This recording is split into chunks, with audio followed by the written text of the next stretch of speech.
Bayangin kamu bangun di tahun 2030, harga makanan naik 5 kali lipat, suhu udara menyengat seperti dalam oven, pekerjaan yang kamu kuasai udah diambil sama mesin. Dunia terasa berbeda, tapi anehnya ini bukan kejutan, karena semua ini sudah diprediksi. Bahkan ada yang bilang sudah direncanakan. Ini yang disebut dengan teori krisis global 2030. Selamat datang di Black File, membongkar teori konspirasi tentang ekonomi, geopolitik, dan investasi. Ini bukan berita. Ini Black File. Sebuah keyakinan bahwa dunia sedang diarahkan menuju kehancuran sistemik. Bukan karena alam, tapi karena keputusan. Awalnya dari cuaca.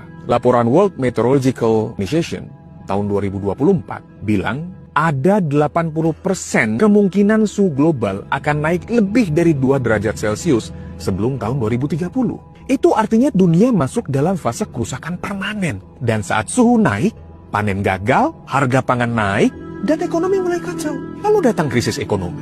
ITR Economics, lembaga riset ternama dari Amerika Serikat, meramal akan ada depresi ekonomi besar kedua di awal tahun 2030-an. Bahkan lebih parah daripada tahun 1929. Karena utang dunia udah tembus 300 triliun dolar.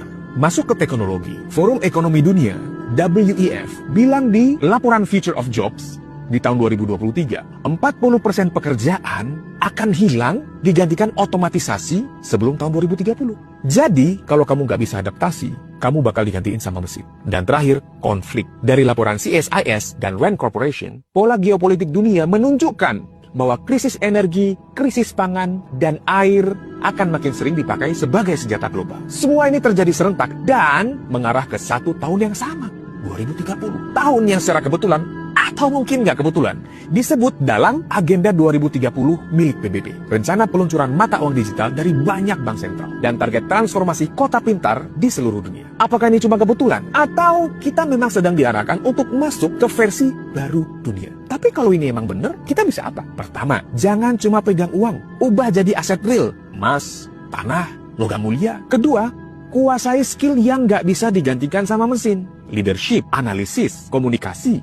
Ketiga, jangan hidup dalam bubble media. Mulai pahami sistem ekonomi dunia. Keempat, bangun jaringan. Karena saat sistem jatuh, yang bisa nyelamatin lo bukan follower, tapi relasi. Dunia boleh diatur sama yang punya kuasa. Tapi kita masih bisa nyiapin diri. Karena yang pertama dikorbanin dalam krisis, itu bukan orang yang bodoh. Tapi orang yang nggak sadar bahwa mereka cuma pion di papan catur. But anyways, menurut lu gimana? Lu percaya nggak sama teori ini? Beneran bakalan kejadian nggak krisis global tahun 2030? Tulis pendapat lo di kolom komen.